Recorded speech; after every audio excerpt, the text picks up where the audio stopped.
Breaking the silence of night, sirens wail out in Israel. Rockets from the Gaza Strip are on their way as Israel's missile defense system launches to intercept. Civilians only have a minute or so to reach bunkers or risk being hit by falling debris or worse, a rocket the Israeli defense grid missed. The next day, an explosion wrecks the top of an apartment complex in the Gaza Strip. Residents know that this is only the beginning and immediately flee the area. Shortly afterwards, ordnance from the Israeli Defense Force, or IDF, completely levels the building. The renewal of the Israeli Palestinian conflict is a worrying sign for a region that was seen as cooling off. Decades-old tensions are flaring back up in the worst violence seen since the 2000 to 2005 Intifada, or uprising in Arabic. Thousands have been wounded and dozens have died in the exchanges. Outside of the active conflict zones, riots and civil unrest between Israel's Jewish and Arab populations plagued the streets. At the heart of the conflict lies religious and ethnic strife centuries in the making. Jerusalem is a holy city for the three major Abrahamic religions and has traded hands between empires through the ages. As different empires came and went, new groups inhabited the land. To understand the conflict between these groups, we'll start by looking into the ancient history of the region and progress on to the modern era. After that, we'll look into the violence unfolding now. Timestamps are in the description below. Before we get started, don't forget to like and subscribe. Out of the three major Abrahamic religions, the Jews were the first to inhabit the region. After conquering the area from local tribes in the 12th century BC, the Jews established a kingdom and built the first temple. Centuries passed until Babylonia conquered Israel and destroyed the first temple. The Jews returned to Israel from Babylonian captivity, built the second temple, and spent the next several centuries under the control of various empires. The second temple was destroyed during the Great Jewish Revolt against the Romans, leading to a diaspora of the Jewish population to other areas in the Roman world. The only remaining part of the temple is the Western Wall. The Christians were the next group to claim Jerusalem as their holy city. The ministry of Jesus Christ in Israel and crucifixion by the Romans centered the new religion there. After centuries of persecution, Christianity became the official religion of the Roman Empire by order of Emperor Constantine.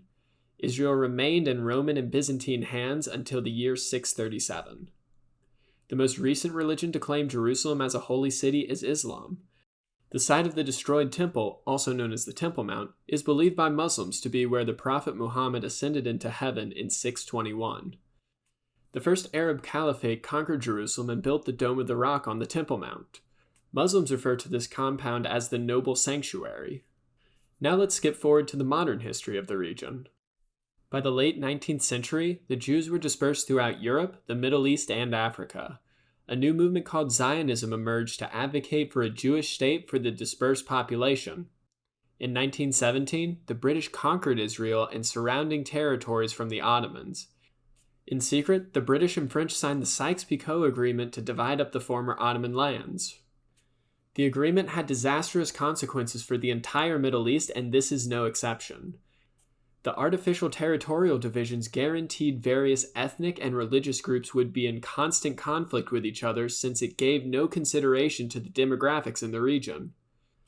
To make matters worse, the British in World War I had offered Arab nationalists an Arab state in present-day Israel if they supported their offensives against the Ottomans.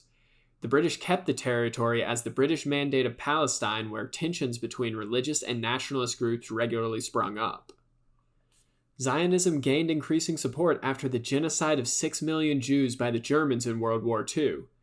This coincided with heavy British war weariness and the beginning of decolonization. In 1948, the British had had enough of keeping the factions apart and pulled out. The State of Israel was declared May 14, 1948, and found itself at war with Egypt, Transjordan, Syria, and Iraq the next day. The so-called Green Line was established as temporary borders once fighting ground to a stalemate. As part of the ceasefire, Transjordan annexed the west bank of the Jordan River, including the town of Sheikh Jarrah. After years of peace, a dispute over water rights in 1964 grew into open hostility between Israel and its Arab neighbors. As Egypt, Syria, and Jordan mobilized additional forces in 1967, Israel launched preemptive strikes taking the Sinai Peninsula, the Gaza Strip, the West Bank, and the Golan Heights in a mere 6 days. Israel returned the Sinai Peninsula to Egypt in 1982 and withdrew from the Gaza Strip in 2005, but maintains control over the West Bank and Golan Heights. Since the Yom Kippur War in 1973, Israel and its neighbors have been at relative peace. Internally, that's another story. Arab Palestinians fiercely push back against Israel's occupations. Uprisings are a somewhat regular occurrence, with major conflicts in 1987, 2000, 2009, and 2014 between Israel and Palestinian groups like Hamas and the Palestinian Liberation Organization. Between the major conflicts, unrest and violence are regular. Various international summits have been held to solve the issue, although all have failed to reach a lasting peace. Observers say both sides have committed human rights violations throughout the conflicts. The current conflict is a result of 2 separate events and the political climate in Israel and Palestine. The first has to do with religious disputes surrounding the Temple Mount or Noble Sanctuary, depending on who's speaking. The location is the most important location in the Jewish faith and the 3rd most important location in the Islamic faith. Since 1967, Jews have not been permitted to worship in the compound and are relegated to worshiping at the Western Wall. Israel closed down many streets on the path to the religiously important location and limited the number of worshippers allowed to enter. This came during the Muslim holy month of Ramadan, escalating tensions. Israeli police and Palestinians clashed within the site, and tensions built as unrest and riots escalated throughout Jerusalem. The straw that broke the camel's back was a Jewish court approving the eviction of several Palestinians in Sheikh Jarrah. The eviction is part of a broader ongoing effort of Israeli settlement in the West Bank. This goes back to the 1948 and 1967 wars between Israel and its neighbors. Palestinians and Jews alike fled their homes as fighting escalated. Transjordan took the West Bank in 1948, with property being redistributed from Jews to Palestinians under the Jordanian custodian of enemy property. In the 1967 war, Israel took the West Bank from Jordan and declared sovereignty over it. Next, Israel started creating Jewish settlements in the West Bank. Additionally, an Israeli law from 1970 allows Jews to reclaim property lost in the 1948 war. The ongoing controversial settlement policy receives international condemnation as an attempt to build settlements in an illegally annexed territory.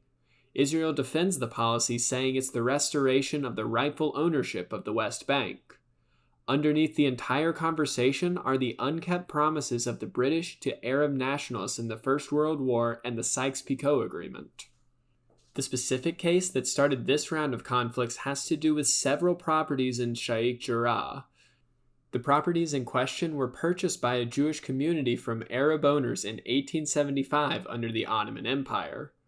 2 Jewish organizations owned the properties up to 1948, when Transjordan gave them to Palestinians. Under the 1970 law, the current owners of the properties have sued to evict Palestinian residents since they refused to pay rent. Jewish courts decided to approve the eviction, although the Supreme Court of Israel plans to weigh in on the subject.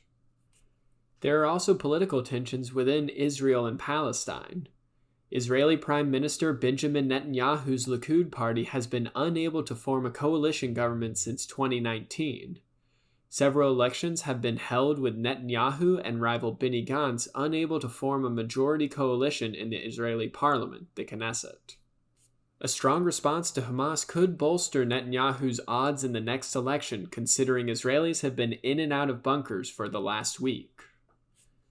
On the Palestinian side, Hamas and the Palestinian Liberation Organization are at odds. Both groups are vying for control of the Palestinian National Authority, which represents Palestinians internationally.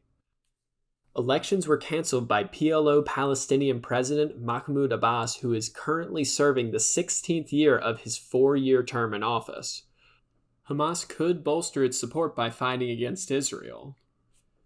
In response to clashes in and around the Temple Mount or Noble Sanctuary and the eviction of Palestinian families, Hamas has called for a new Intifada. Since then, over 2,000 rockets were fired at Israel from the Hamas-controlled Gaza Strip. The Israeli Iron Dome missile defense system intercepted around half of the rockets, while some 350 rockets landed in Gaza itself. Violence is also engulfing Israel's streets as Jews and Arabs clash. Complicating matters further, Hamas regularly hides munitions and members within civilian areas such as apartment buildings, mosques, hospitals, and schools. Videos show the Israeli military destroying apartment complexes and other buildings in an effort to take out Hamas. The IDF uses a tactic called roof knocking by dropping a low-yield explosive on the roof of buildings it is preparing to destroy. The IDF is also building up for a ground invasion of Gaza, but there haven't been any incursions yet. Ultimately, the conflicts between Israel and Hamas devastate civilian populations. Unguided rockets and bombings of civilian areas lead to high civilian casualties, especially in the densely populated Gaza Strip. At the time of recording, over 150 people were killed in the violence throughout Israel, the West Bank, and Gaza. Thousands more were injured and tensions continue to escalate. A ground invasion of the Gaza Strip would be devastating to the population, but is yet to occur. What do you think about the conflict between Israel and Palestine? Is there a peaceful resolution, or do you think we'll see an all-out war between the factions? Let me know in the comments down below. In the meantime, don't forget to like, share, and subscribe. Thank you for watching, and have a great day.